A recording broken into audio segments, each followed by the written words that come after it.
자, 2016년 11월 15일 화요일이네요. 자, 유럽 증시 먼저 살펴보고 가도록 하겠습니다. 자, 유럽 증시 안녕하세요. 네, 자, 프랑스 그리고 영국, 주요 주스인 독일, 강보합 정도 상승 흐름이 좀 나왔고요. 최근에 좀 요 신흥국들이 좀 약하죠. 전 세계적으로 좀 약합니다. 핀란드, 뭐 폴란드, 러시아, 이탈리아, 뭐 그리스 이런 쪽도 특히나 좀 약하고, 이 비오펙 국가 중에서 이 산유국들도 최근에 좀 약세 흐름이 좀 나오고 있습니다. 선진국들의 잔치가 좀 나오고 있는 것 같아요. 유럽 증시에서도 또 그게 희비가 좀 엇갈리는 것 같습니다. 어제 유럽 증시 같은 경우는 이 유통 요 관련된 기업들은 좀 좋았습니다.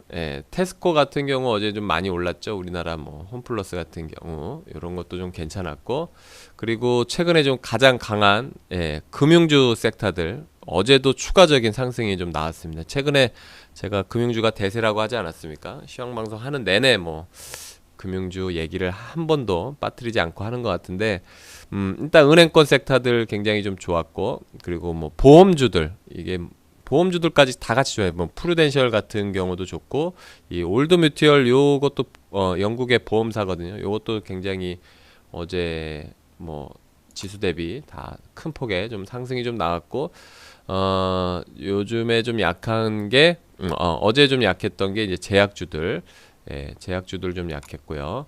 그리고 프랑스 같은 경우도 이제 악사, 뭐 소시에테 제너럴, 뭐 BNP 파리바, 요 다 보험주, 금융주 아니겠습니까? 이런 쪽 다 선방하는 흐름이 좀 나왔고, 프랑스도 유통주들이 좀 좋았어요. 유통주들 뭐 루비통도 어제는 좀 큰 폭의 좀 상승이 좀 나와줬습니다. 근데 이제 반면에 독일 얘기까지 하고, 독일도 어제는 코르메츠뱅크, 뭐 도이치뱅크 어제 다 3에서 한 6% 정도 올랐으니까. 그리고 독일 같은 경우는 그 티센크루프 철강 기업이거든요. 요것도 어제는 좀 좋았습니다. 그러니까 최근에 지금 강한 게 철강 회사, 뭐 그리고 어제 그리고 자동차 부품주들 요런 쪽이 좀 좋았던 것 같아요. 자동차주들은 최근에 좀 뭐 낙폭이 좀 심했었는데 반등이 좀 나오고 있는 그런 상황입니다. 그렇게 좀 보시면 될 것 같고, 그리고 좀 약했던 것들이 이 원자재 섹터들 좀 약했습니다. 어제 뭐 그 RWE라고 요 독일의 이제 천연가스 공급하는 업체인데, 요게 한 거의 4% 가까이 뭐 조정 흐름이 좀 나왔으니까 그리고 뭐 토탈피나일프도 조정이 좀 나왔고, 그리고 영국의 뭐 BP 같은 경우도 어제는 좀 조정이 좀 나오는 그런 하루가 아니었나 좀 싶습니다. 좀 정리를 하면 금융주들, 철강주들 이런 쪽은 좀 좋았던 것 같아요. 그리고 유통기업까지 어제는 좀 선방하는 그런 흐름이 좀 나왔다라고 보시면 되겠습니다. 그 외의 섹터는 크게 뭐 두각을 나타내는 게 없는 것 같아요. 지금은 그러니까 좀 가는 애들만 가고, 좀 못 가는 애들은 완전히 소외를 받는 그런 흐름이 좀 계속 이어지고 있습니다. 우리나라도 지금 그렇죠. 우리나라도 어제 같은 경우도 뭐 기계 섹터들, 건설 장비 이런 쪽 좋았고, 철강주도 어제 좋았잖아요. 그 외에는 거의 전체적으로 다 조정이 나오는 하루 아니었습니까? 해외도 그런 식으로 좀 이어지고 있다라고 보면 되겠네요. 자, 아메리카 지수 한번 보죠. 아메리카 지수, 자, 브라질 0.8%, 멕시코가 0.7%, 최근에 조정이 좀 많이 나왔던 국가들이죠. 캐나다, 아르헨티나, 그리고 다우존스 뭐 사상 최고가죠. 전혀 밀리지 않고 어제는 강보합 나온 것 같습니다. 그리고 S&P는 약보합, 그리고 나스닥, 필라델피아 반도체가 그제는 강했는데 어제는 0.6% 정도 조정이 좀 나온 것 같습니다. 나스닥 지수는 좀 그런 것 같아요. 최근에 이제 IT 종목들이 너무 약하지 않습니까? IT 섹터들. 그러다 보니까 뭐 나스닥이랑 필라델피아 반도체가 좀 약했던 것 같고, 대형 기술주들이 좀 많이 빠졌어요. 뭐 알파벳, 예, 뭐 구글이죠. 페이스북, 알파벳도 어제 한 2.5%, 예, 페이스북도 한 3% 이상. 그리고 최근에 이제 그 미국 내에서 중국에서 많이 활동하는 이런 기업들 있지 않습니까? 그러니까 애플 같은 경우는 중국 매출이 되게 중요하잖아요. 예, 근데 요런 그 중국이랑 지금 미국이랑 이 어떤 무역, 뭐 보호무역 이런 게 좀 뭐 좀 강해지다 보면 뭐 보호무역주의가 강해지다 보면 이게 서로 피해를 좀 볼 수 있겠죠. 그래서 미국 기업 중에 중국 매출이 좀 많은 이런 기업들이 지금 피해를 좀 보고 있는 것 같아요. 이게 그러니까 어떻게 될지 모르겠다 이렇게 좀 보는 것 같습니다. 그래서 애플도 어제 한 2.5%, 아마존 같은 경우도 한 2.7% 정도 조정이 좀 나온 것 같아요. 그리고 그리고 자동차주들도 중국에서 이제 그러니까 서로 힘들겠다라고 보는 거죠. 예, 이제 서로 이제 뭐 피해를 볼 것이다. 중국에 있는 중국에서 활동하는 이 자동차 기업들도. 그래서 어제는 포드 같은 경우도 한 2%, GM도 한 2% 정도 조정이 좀 나왔던 것 같아요. 그리고 어제 좋았던 섹터들은 뭐 유럽이랑 마찬가지로 금융권 섹터들 어제 큰 폭으로 좀 상승이 좀 나왔습니다. 최근에 뭐 완전 주도주로 완전히 올라가고 있어요. 뱅크 오브 아메리카가 어제 5% 정도 올라갔고요. JP 모건도 어제 한 3%, 그리고 전통적인 은행주죠. 웰스파고도 어제 한 3% 정도 상승 흐름이 좀 나왔으니까 굉장히 좀 큰 폭으로 좀 올라간 거죠. 뭐 시티은행 마찬가지고 골드만삭스 마찬가지고. 그리고 유통주들도 어제는 좀 좋았어요. 그러니까 연말에 이 블랙 프라이데이 뭐 소비 시즌 있지 않습니까? 그리고 중국도 뭐 이제 우리나라 치면 설날이 있고 춘절이 있죠. 그러다 보니까 연말 소비 시즌이 기대가 좀 되면서 뭐 유통주, 뭐 콜스라든지 코스트코 뭐 이런 기업들 있죠. 갭도 어제는 좀 많이 올라갔고요. 의류 업체. 그리고 철강 기업들. 좀 유럽도 좀 철강 기업 강하지 않았습니까? 최근에 지금 계속 강세 흐름이 좀 나오고 철강석 가격도 트럼프 당선되고 한 20% 정도 올라갔거든요. 근데 요 미국 쪽도 어제 US 스틸도 어제 한 8%, 뭐 AK 스틸도 어제는 한 10% 정도 급등이 좀 나왔습니다. 지금 대세는 제가 뭐 계속 얘기하죠. 금융주, 철강주 요쪽이 지금 대세예요.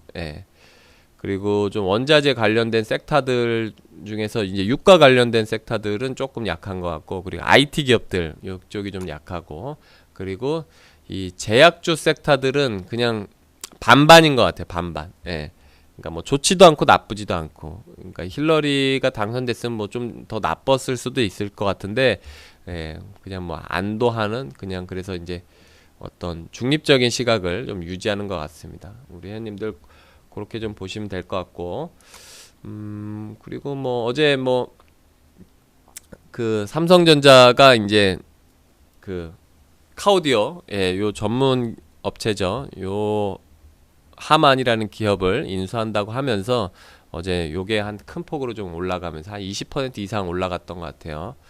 요게 좀 큰 특징이 아니었나 좀 싶습니다. 그거는 제가 이따가 한 번 더 얘기를 해드리도록 하겠습니다. 그리고 큰 특징은 그리고 이제 이거는 좀 뭐 유가 관련주들 있죠. 유가 관련들 주 중에서 그래도 선별적으로는 반등이 좀 나왔어요. 그거는 우리 회원님도 알고 계세요. 그러니까 다 안 좋은 건 아니고 최근에 지금 유가가 지금 안 좋지 않습니까? 유가가 어제도 장중에 거의 한 2% 가까이 조정 나왔다가 막판에 좀 끌어올리고 그랬는데 그래서 43달러 정도는 유지를 해줬는데 요게 막판에 좀 뒷심을 발휘하면서 유가 관련된 섹터들도 선별적으로는 반등이 좀 나왔다는 거. 그래서 우리 회원님들 요쪽 섹터들까지도 관심을 좀 가져야 될 것 같습니다. 사우스 웨스턴이 어제는 좀 큰 폭으로 좀 올라갔으니까 그런 것 좀 참고해서 보시면 좋을 것 같습니다. 자, 아시아 증시 한번 보도록 하겠습니다. 아시아 증시는 최근에 지금 일본이 굉장히 강하죠. 그리고 중국이 계속 그냥 보합권 정도 나오는 것 같고 코스피 혼자 이제 좀 왕따를 좀 당하는 그런 흐름이 좀 나오고 있습니다. 대만도 9,000포인트를 하회했고요. 홍콩 H 뭐 항생, 홍콩 항생, 인도, 인도네시아 다 같이 좀 조정이 좀 나오는 그런 하루였습니다. 일본은 그런 것 같아요. 지금 아시아 증시 뭐 중국도 사실은 뭐 올라가는 건 아니고 선진국 대비 올라가는 건 아니고요. 대부분 다 조정이 나오는데 일본만 지금 강세 흐름이 좀 나오죠. 그러니까 선진국들의 지금 랠리에 편입돼서 일본까지 같이 이제 상승이 좀 나오는데 일본은 좀 그런 것 같아요. 이게 트럼프 대통령이 당선이 되면서 수혜를 좀 보는 게 아니냐, 좀 그런 시각이 좀 있는 것 같아요. 그러니까 왜냐하면 중국이랑 미국이랑 지금 무역 뭐 분쟁이 있다 그러면 중간에서 일본이 좀 수혜를 볼 수 있는, 거기에 이제 또 요 요 일로 인해서 이제 엔저도 지금 거의 가속화 붙고 있는 상황이기 때문에 일본 수출 기업들이 좀 수혜를 볼 수 있는 게 아니냐. 미국이랑 뭐 중국이랑 서로 피해보면 중간에서 이제 일본이 득을 볼 수 있다, 뭐 득을 챙길 수 있다, 이렇게 좀 보고 일본 쪽으로 베팅이 좀 들어가는 것 같습니다. 어제 일본 기업들도 증권주들 다 뭐 은행권, 요 금융권 섹터들 다 같이 좀 좋았고요. 그리고 수출 섹터들인 뭐 자동차 기업들도 좋았고, 뭐 브리지스톤 같은 이런 타이어 기업들, 그리고 뭐 전체적으로 다 좋았어요. 뭐 화장품도 좋았고, 그리고 뭐 이 산업재 섹터들도 일본도 역시 뭐 거의 한 3에서 한 5%뭐 화학주들까지 어제는 좀 좋았으니까 일본이 뭐 전체적으로 뭐 이 환율에 연동되면서 급등이 좀 나오는, 전 섹터가 골고루 급등이 나오는 그런 흐름이 이어졌다, 이렇게 좀 보시면 될 것 같습니다. 근데 반면에 좀 그나마 좀 약했던 거는 제약주들, 뭐 제약주들이 좀 약했던 것 같습니다.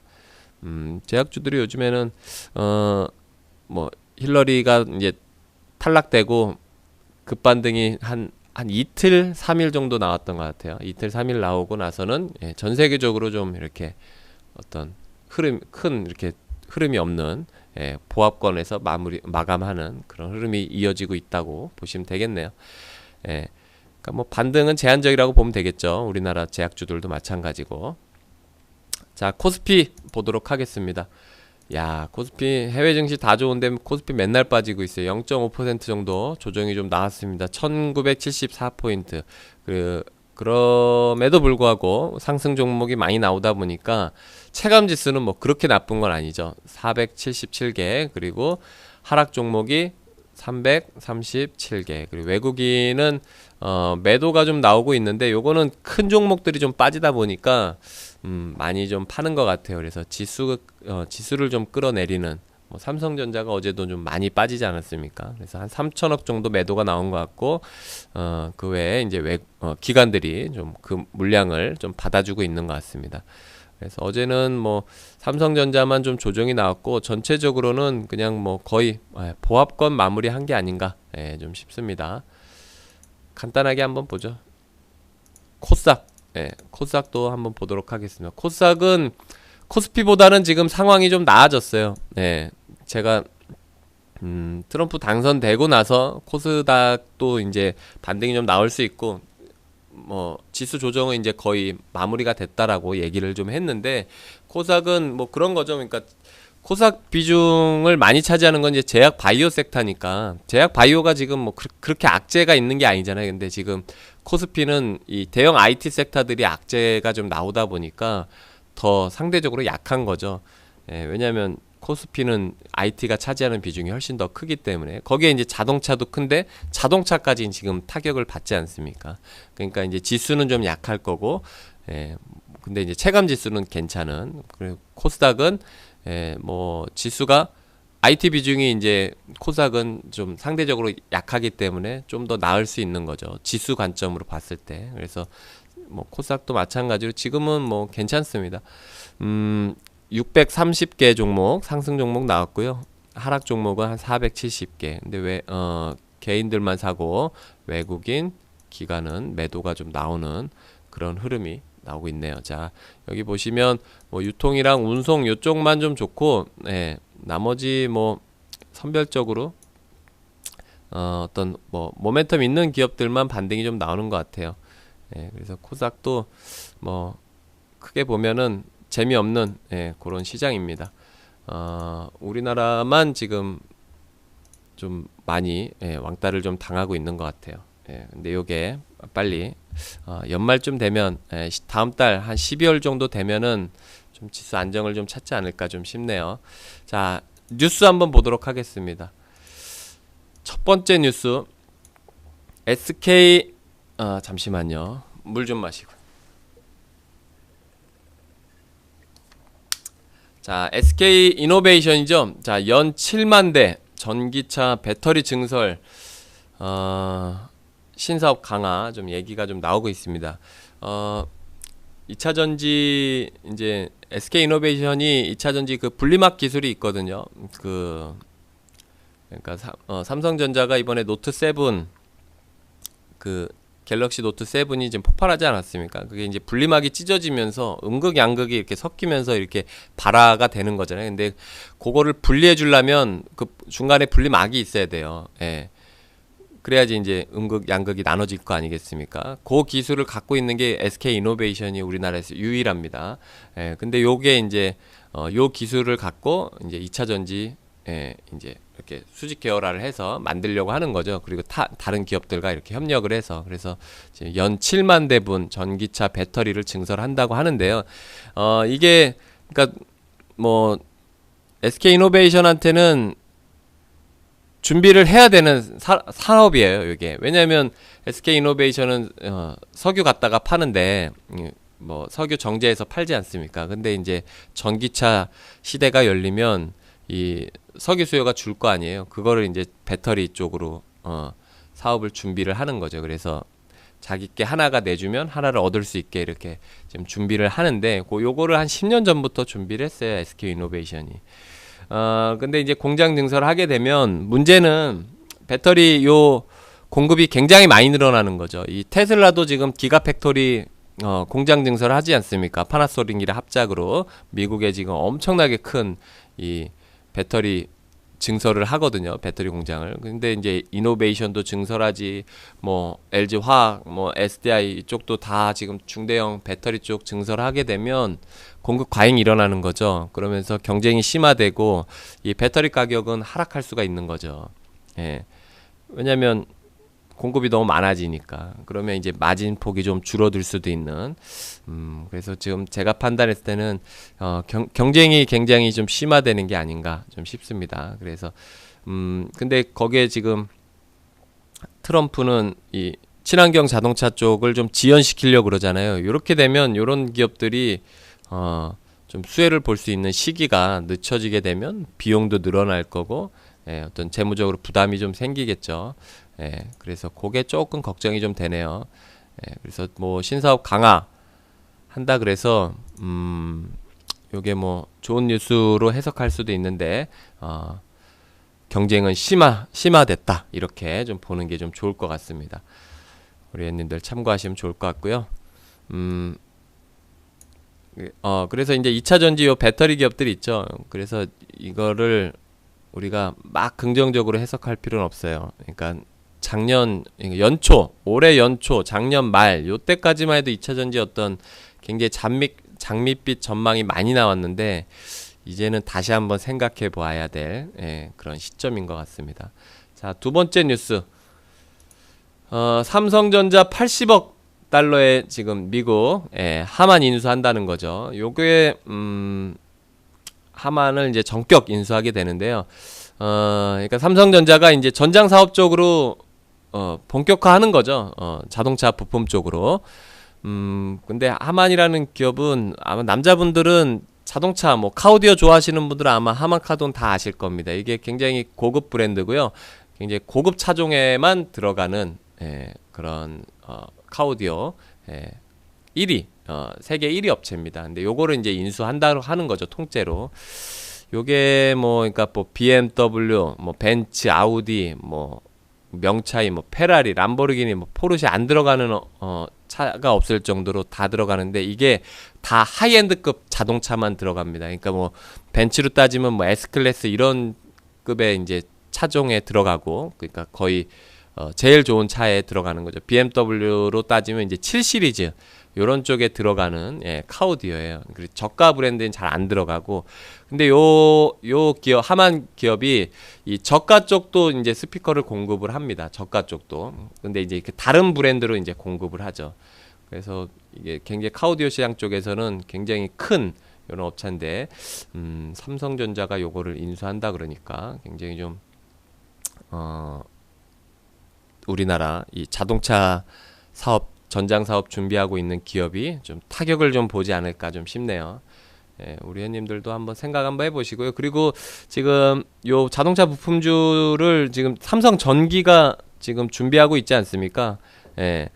근데 삼성전기가 좀 수혜를 좀 볼 확률이 높겠죠. 이렇게 되면. 예, 삼성전자보다도. 왜냐하면 삼성전기한테 힘을 실어주는 어떤 M&A다 보니까. 그래서 요거를 우리가 삼성전자가 뭐 좋겠다 뭐 이렇게 보는 것보다도 삼성전기 쪽이 좀 수혜를 볼 수 있고 그리고 SDI도 어떻게 보면 이 자동차 사업부 쪽이잖아요. 이 배터리니까. 그래서 SDI도 어떤 시너지가 좀 나올 수 있지 않을까 좀 싶네요. 그래서 오늘 요런 기업들 한번 참고해서 보시면 좋을 것 같고요. 그리고 삼성전자가 LG전자처럼 자동차 뭐 완전히 뭐 수직 계열화, 전장 사업적으로 수직 계열화를 지금 하려고 하는 것 같아요. 예, 뭐 디스플레이부터 뭐 다 카메라, 뭐 배터리, 그리고 뭐 인포테인먼트, 그리고 스피커, 뭐 오디오, 음향 시설 이런 것까지, 뭐 우리 조명까지, 예, 뭐 다 지금 준비를 하고 있는 것 같습니다. 그래서 요거는 반드시 좀 준비를 해야 되는 부분이었는데 좀 잘한 게 아닌가 좀 싶습니다. 자동차 시장을 자동차가 이제 IT화 돼 가는데 삼성전자가 그걸 놓치면 안 되겠죠. 왜냐면 자동차보다 비싼 IT 제품이 있겠어요? 자동차가 IT화 돼 가면 그렇잖아요. 지금 핸드폰, 우리 스마트폰이 한 100만 원 정도 되는 전자제품 아니겠습니까? 근데 이게 거의 2, 3년에 한 번 우리 소비자가 교체하는, 그러니까 회전율이 100만 원짜리 전자제품 중에 2, 3년에 한 번 교체되는 제품이 없는 거죠. 그러니까 삼성전자가 지금 이쪽으로 잘하고 있는 거 아닙니까? 그러니까 근데 이제 이게 자동차로 넘어가게 되면 삼성전자가 놓칠 수 없는 부분이겠죠. 그래서 이쪽 신경을 지금 많이 쓰고 있는 것 같습니다. 자, 다음 뉴스 한번 보죠. 자, 중국 주석이죠. 트럼프와 통화, 가능한 빨리 만나자. 좀 이런 이제 기사가 나왔는데 트럼프가 당선되고 원래는 그러니까 시진핑한테 전화가 안 왔어요. 그래서 트럼프가 좀 삐졌었는데 축하 전화가 안 왔었습니다. 근데 지금 축하 전화를 걸어서 지금 가능한 빨리 만나자. 지금 이런 얘기가 좀 나왔는데 그래서 좀 사이가 나쁠지 어떨지 모르겠어요. 근데 요거는 만나서 어떤 코멘트에 따라서 굉장히 희비가 엇갈릴 것 같은데, 그러니까 미국이랑 지금 중국 관계가 이게 지금 애매합니다. 그래서 여기서 지금 어떤 반응이 나올지 지금 궁금해지는데, 요게 조만간 이제 만날 것 같아요. 그렇게 되면 여기서 이제 트럼프의 뭐 생각도 읽을 수가 있고, 그리고 미국, 우리나라에서 지금 중국에 진출해서 미국으로 수출하는 기업들이 지금 타격을 많이 받고 있고, 미국 내에서도 중국에서 있는 기업들이 지금 타격을 많이 받고 있거든요. 거기에 이제 중국 매출이 많은 기업들.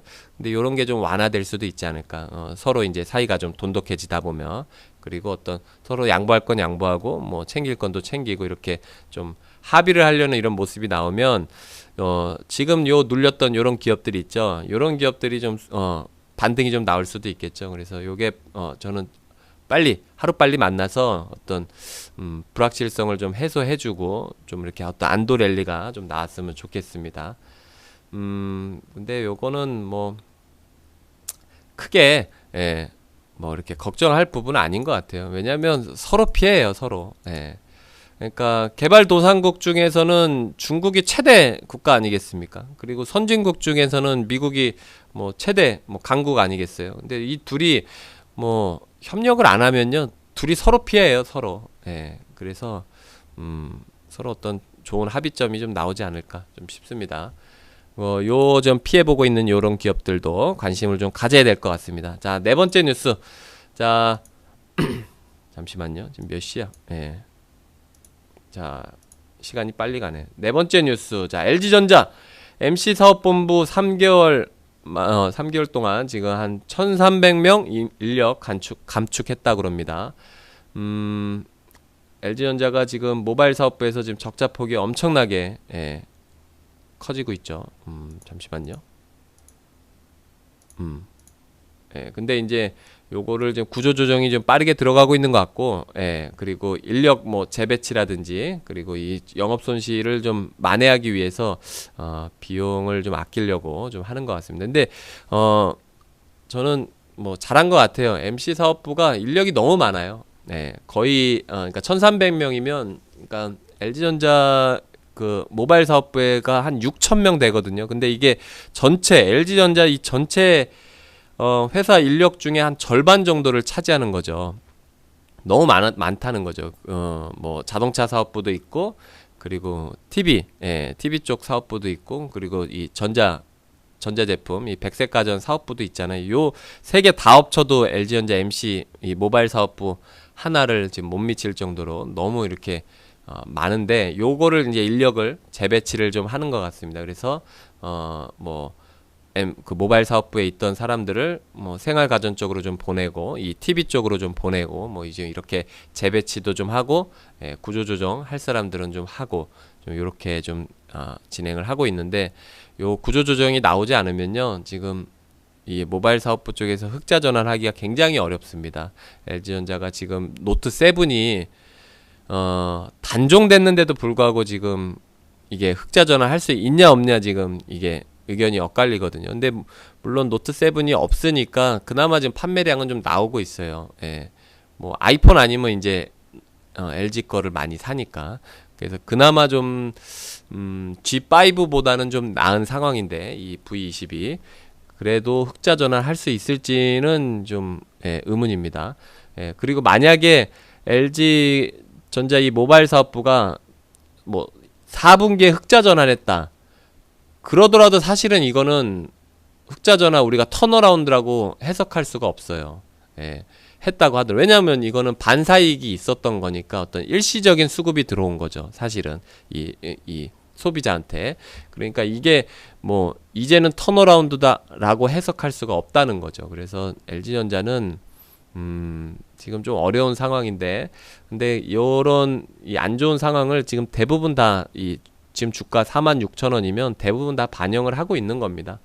여기서 뭐 크게 뭐 내려갈 자리는 없는데, 구조조정하고 있으니까 빨리 이 그룹 슬림화 작업이 들어가고 비용도 아끼고 해서 하루빨리 어떤 리스크 사업부에서 벗어나는 그런 모바일 사업부가 됐으면 좋겠습니다. 요거는 가능할 것 같아요. 내년 상반기에는 가능할 것 같습니다.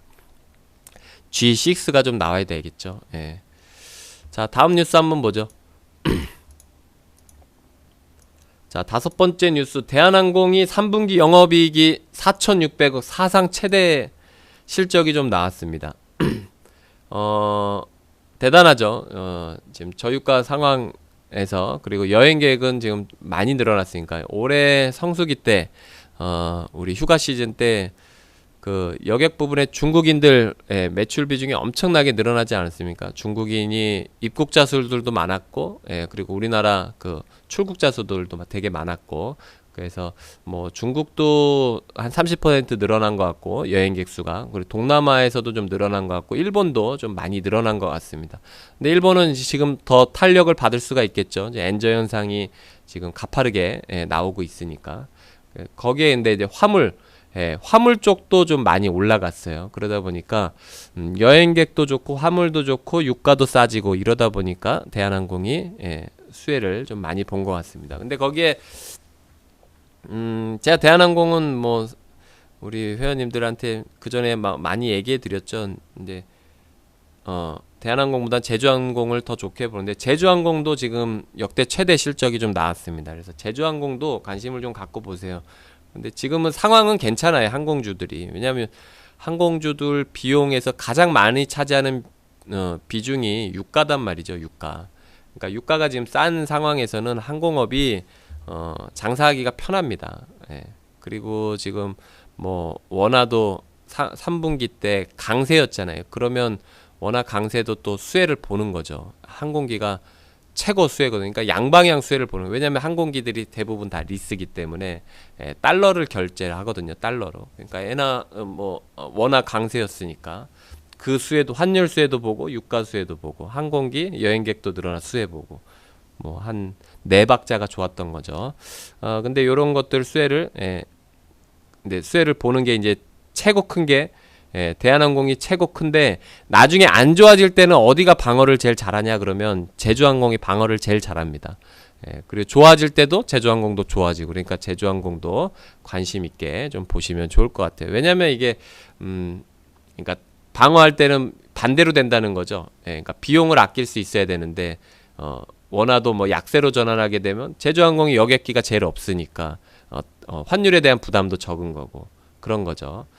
그리고 유가도 마찬가지고 모든 게 다 부담이 적어지는 겁니다. 타격을 제일 많이 보는 건 대한항공이고 그래서 제주항공도 지금 관심을 좀 갖고 보시고 제주항공이 지금 공격적으로 마케팅을 좀 하면서요 이 공급석을 확대하고 있어요. 그래서 비용 절감을 굉장히 잘하고 있습니다. 그러니까 이를테면 이런 거죠. 뭐 우리가 한번 여객 이제 비행기가 떠나는데 뭐 서울에서 제주도로 떠나는데 100석 있는데 100명 싣고 가는 게 제일 좋을 거 아닙니까? 그쵸?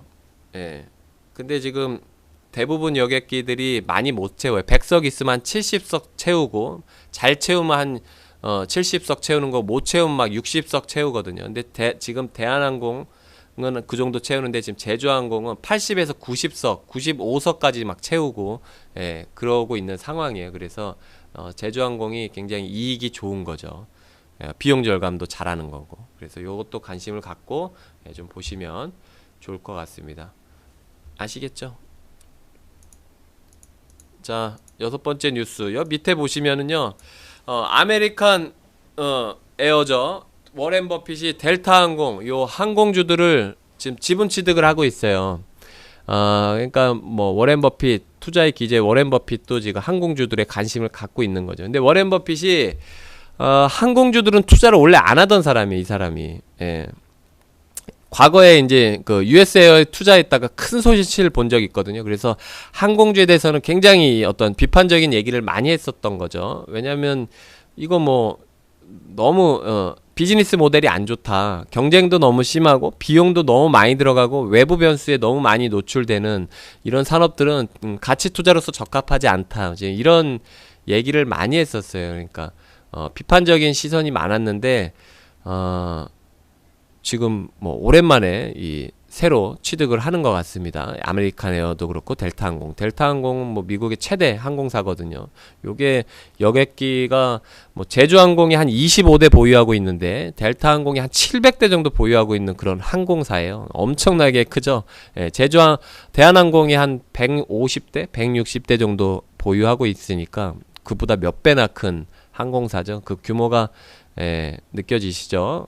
근데 요 세계적인 요 항공사를 지분 취득하고 있다 그러니까 그만큼 어떤 저유가 시대가 좀 오래 갈 수 있다라고 좀 보는 것 같은데 요거는 트럼프가 당선이 되면서 그런 게 힘이 더 실리는 게 아니냐 좀 보여지네요.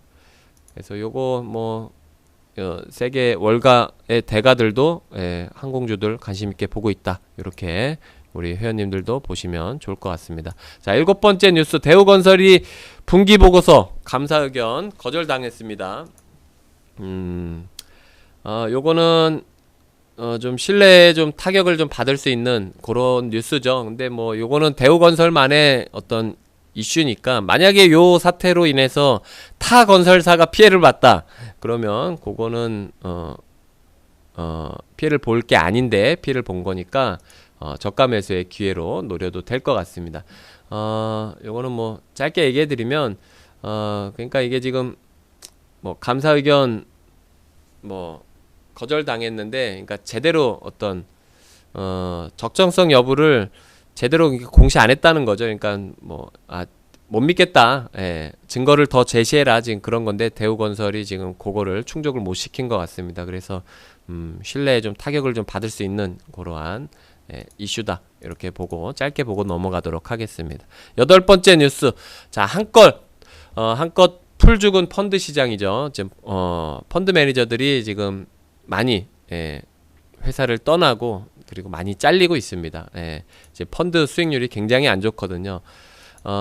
지금 잘 나가던 펀드 뭐 메리츠 펀드가 작년 그리고 올해 굉장히 잘 나갔었는데 요게 지금 마이너스 20% 이상 거의 뭐 꼴등할 정도로 굉장히 지금 많이 하락하고 있습니다. 펀드 투자하면 대부분 다 20%막 10% 이상 손실 당하고 있어요. 근데 요게 작년에 강했던 섹터들 있죠. 화장품, 바이오 요쪽으로 투자했던 섹터들, 펀드 매니저들 지금 다 거의 깡통 찼습니다. 그리고 오래된 이 산업재 섹터들, 이 보수적인 투자자들 있죠. 가치 투자한 사람들, 요런 사람들이 좀 수혜를 좀 본 거죠.